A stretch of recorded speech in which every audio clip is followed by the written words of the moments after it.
आप सभी का बहुत बहुत स्वागत है आपके अपने YouTube platform victorious education academy of excellence पर। तो आज के इस वीडियो में हम लोग पढ़ने वाले हैं पूर्व मध्य काल के जो ऑब्जेक्टिव है वो हमने पिछले वीडियो में इसको अच्छे से पढ़ लिया था। इसके कुछ एक दो ऑब्जेक्टिव भी देख लिए थे। तो आज के वीडियो में हम आगे के ऑब्जेक्टिव देख रहे हैं। तो चलिए बिना किसी देर के हम शुरुआत करते हैं। ताम्रपत्र लेख दर्शाते हैं कि प्राचीन काल में बिहार के राजाओं का संपर्क था। तो जावा सुमात्रा से संपर्क को ये दर्शाते हैं। पाल वंशी शासक देवपाल बौद्ध मतायमन था। उसने जावा के शैलेंद्र वंशी शासक बलदेव पुत्र के अनुरोध पर उसे नालंदा में एक बौद्ध विहार बनवाने के लिए 5 गांव दान में दे दिए थे। स्वर्ण भूमि का वह राजा कौन था जिसने नालंदा में एक बौद्ध विहार की स्थापना की तथा उसके रखरखाव हेतु अपने दूत द्वारा देवपाल से 5 गांव दान में देने के लिए प्रार्थना की थी? तो बालदेव पुत्र जो है इसका उत्तर आ जाएगा। गोविंद चंद कहड़वाल की एक रानी कुमार देवी ने धर्मचक्र जिन विहार कहाँ बनवाया था? तो ये बनवाया था उसने सारनाथ में। तो सारनाथ में क्या हुआ, जो हमारी कुमार देवी हैं उन्होंने एक धर्म चक्र जिन विहार बनवाया था। हमीर महाकाव्य में चौहानों को बताया गया है तो सूर्यवंशी बताया गया है। हमीर महाकाव्य ने आलाउदर संबंधित थे तो they are related with Mahoba, Mahoba से रिलेटेड थे। पृथ्वीराज राशों के लेखक कौन है? तो चंद्र बरदाई है। ये तो सभी को पता होगा ही, क्योंकि सबको पता होता है, ये चीज हम कब से पढ़ते आ रहे हैं। पृथ्वीराज विजय का लेखक कौन है? जैनक है। ये इतनी जल्दी इसलिए हो रहा है क्योंकि हम पढ़ के आए हैं, पिछले वीडियो में ही हमने पढ़ा था बहुत अच्छे तरीके से, वो चीजें याद है हमको। ठीक है। कौन से युग में सुमेलित नहीं है? चंद्र बरदाई, पृथ्वीराज रासो, जगनी कालाखंड है, नरपति नाल, बीसलदेव रासो और अब्दुल रहमान। तो जो एक उत्तर है वो सही नहीं है।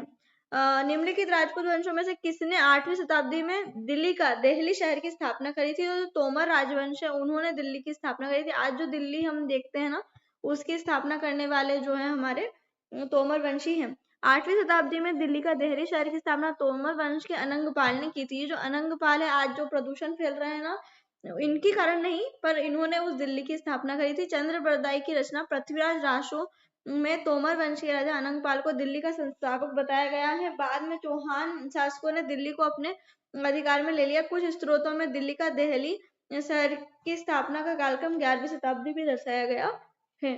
जेजाक भुक्ति प्राचीन नाम था, तो ये बुंदेलखंड का नाम था, क्योंकि बुंदेलखंड वंश यहाँ पर था। धंगदेव किस वंश का था? तो ये चंदेल वंश का था। ठीक है, चलिए। निम्नलिखित में से शासकों के क्रमानुसार संयोजित ने करिए।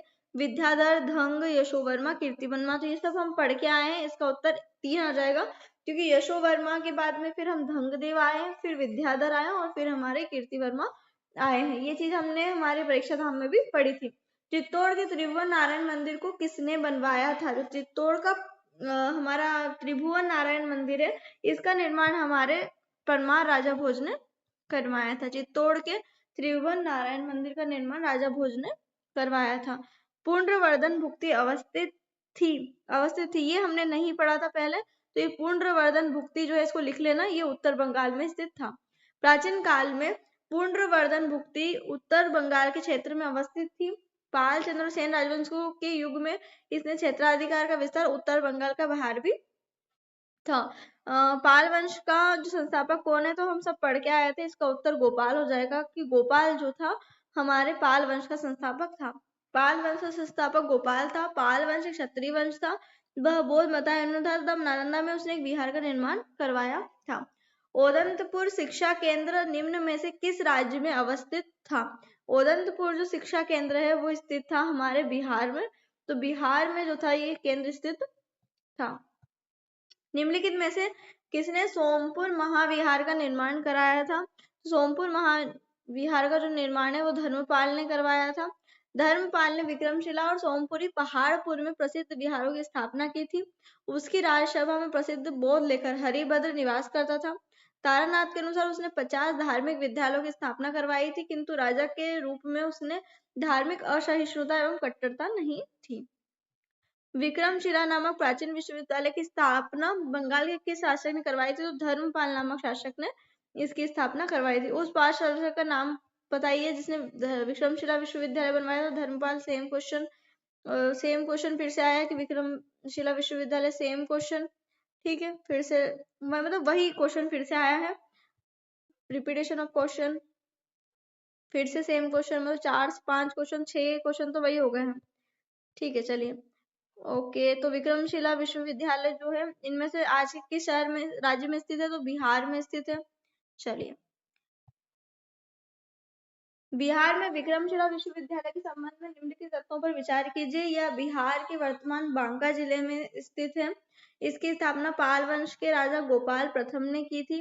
बौद्ध धर्म का वज्रयान संप्रदाय यहाँ फला फूला था।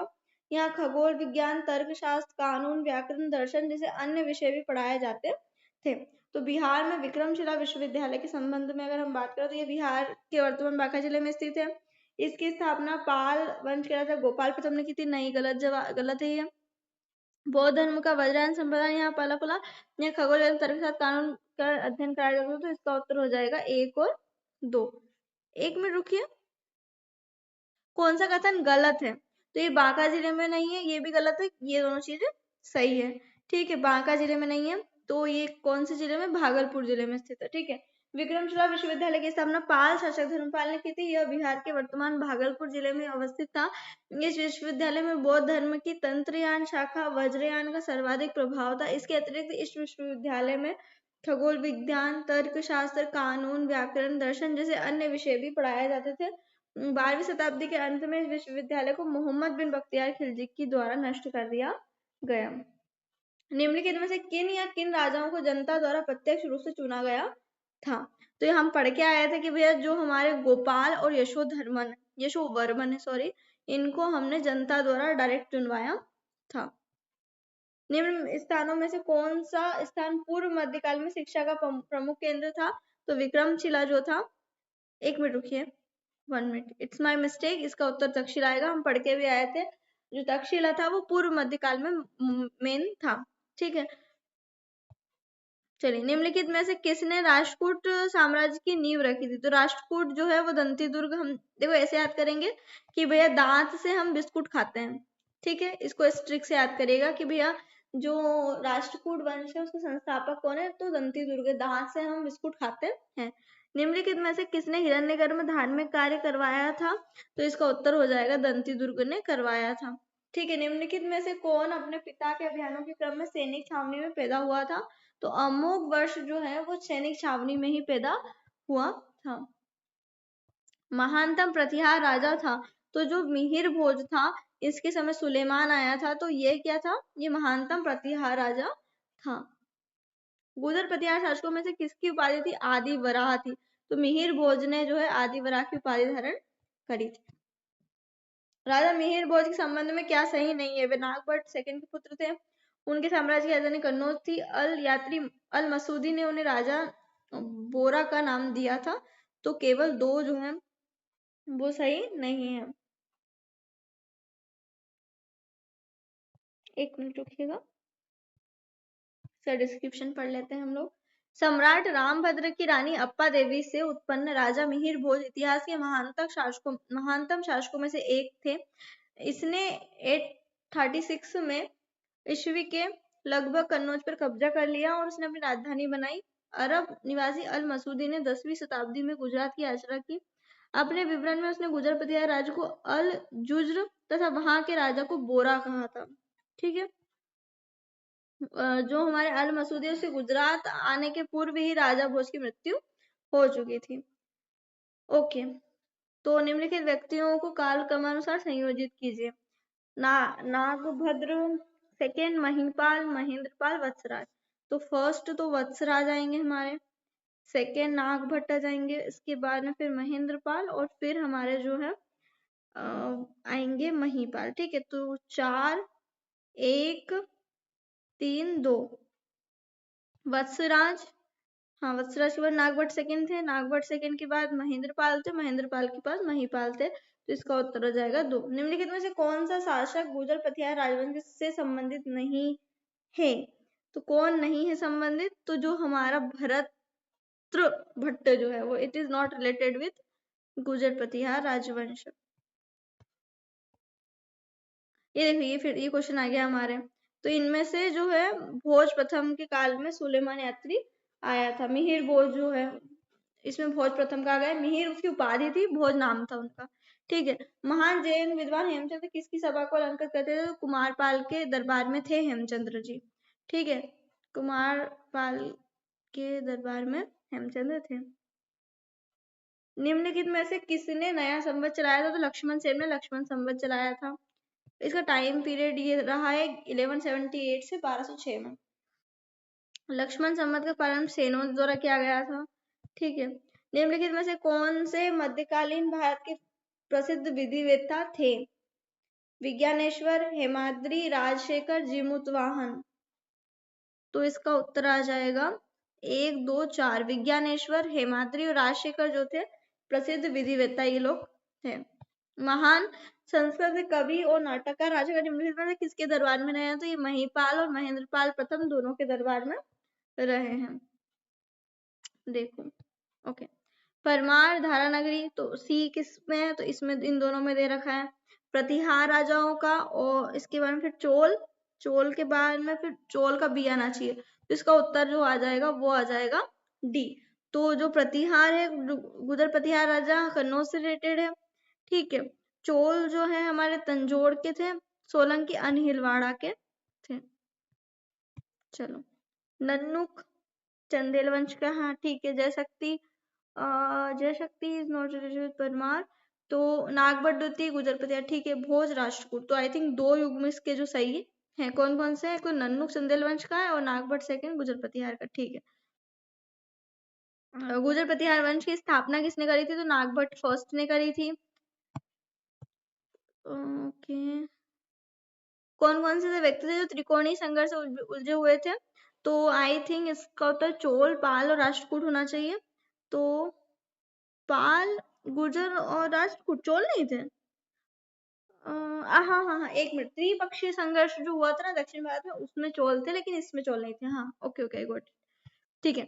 निम्नलिखित में से कौन त्रिकोणात्मक संघर्ष का हिस्सा नहीं थे? तो प्रतिहार, राष्ट्रकूट, पाल थे, लेकिन चोल नहीं थे। सेम क्वेश्चन है। महोदया किसका पुराना नाम था? तो जो कन्नौज है उसका नाम जो था वो महोदया था। निम्नलिखित में से किसे नगर महोदय श्री के नाम से जाना जाता है? तो जो कन्नौज है उनको उसको जाना जाता है महोदय के नाम से।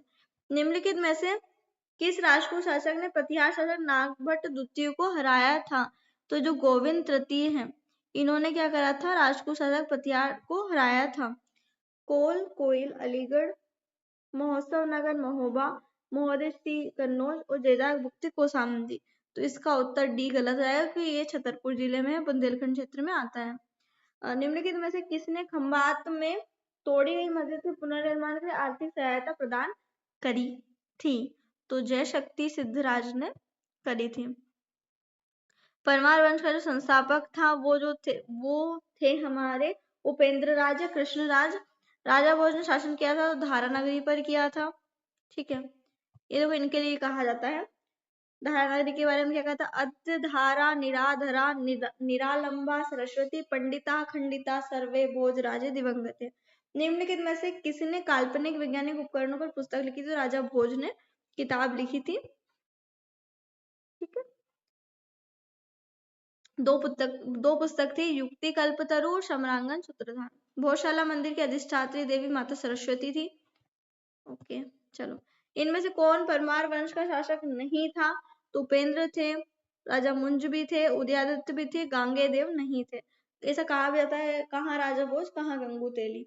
ठीक है। ओके। निम्नलिखित में से किस अरब शासक ने कलचुरी शासक गांगे देव और उसके राजधानी त्रिपुरी का वर्णन किया है? तो जो अल बरूनी है उन्होंने वर्णन किया है। एक मिनट रुकिए। बोध गया, बघेलखंड, खजुराहो, बुंदेलखंड सही है।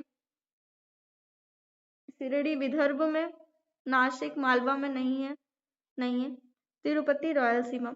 तो इसका जो उत्तर है वो मुझे लगता है रायलसीमा में तिरुपति होना चाहिए। शिरडी विदर्भ में नहीं है, महाराष्ट्र में तो है, पर आई थिंक इसका उत्तर आ जाना चाहिए सी।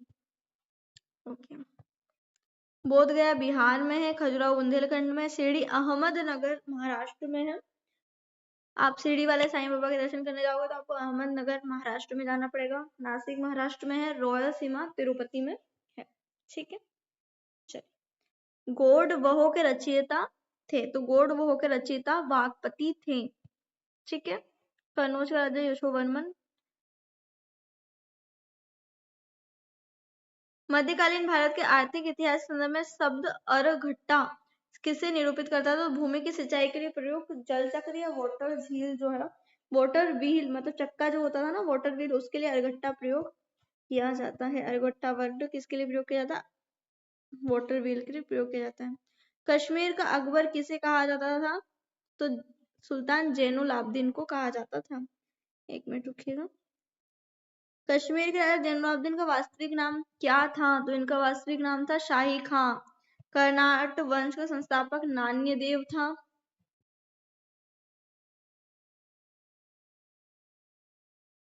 कर्नाट वंश के संस्थापक नान्यदेव थे। वे एक महान योद्धा थे। नान्यदेव ने कर्नाट की राजधानी सिमरावगढ़ को बनाया। कर्नाट वंश का शासनकाल मिथिला का स्वर्णयुग कहा जाता है।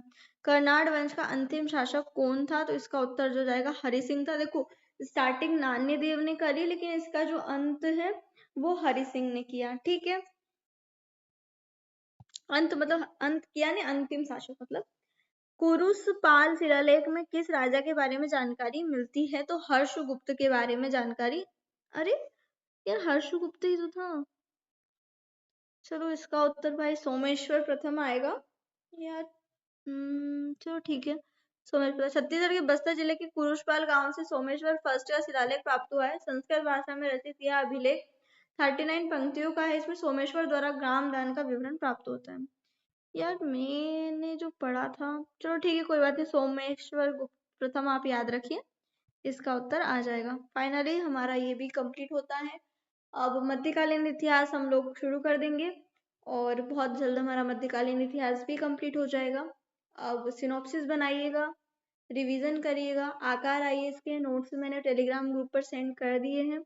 आप उसको डाउनलोड करके, उसको मतलब डाउनलोड करके और या तो प्रिंट निकला लीजिए हार्ड कॉपी में। अगर सॉफ्ट कॉपी से भी पढ़ रहे हैं तो भी उसमें जो इम्पोर्टेंट लाइन है वो भी लिख लीजिएगा, क्योंकि हिस्ट्री एक वास्ट सब्जेक्ट है, यहाँ से कहीं से भी प्रश्न बन सकता है। क्योंकि जो नए टॉपिक ऐड हुए हैं वहां से हमारे 4 से 5 क्वेश्चन बन जाएंगे। एक क्वेश्चन या 2 क्वेश्चन आपके प्राचीन से बनेंगे, बाकी 3 से 4 क्वेश्चन आपके मॉडर्न से बनने वाले हैं। जो मध्यकालीन इतिहास है हम पढ़ेंगे जरूर, लेकिन उसमें ज्यादा परेशान मत होइएगा कि पिछले 4 से 5 सालों में कोई प्रश्न नहीं बन रहा है मध्यकालीन इतिहास से, तो उसमें ज्यादा परेशान होने की आवश्यकता नहीं है। एक बार पढ़ के निकलना है मध्यकाल को, हमको ध्यान मेनली मॉडर्न पे देना पड़ेगा फिर। तो ठीक है, चलिए, thank you so much guys. और जय हिंद, जय भारत, भारत माता की जय।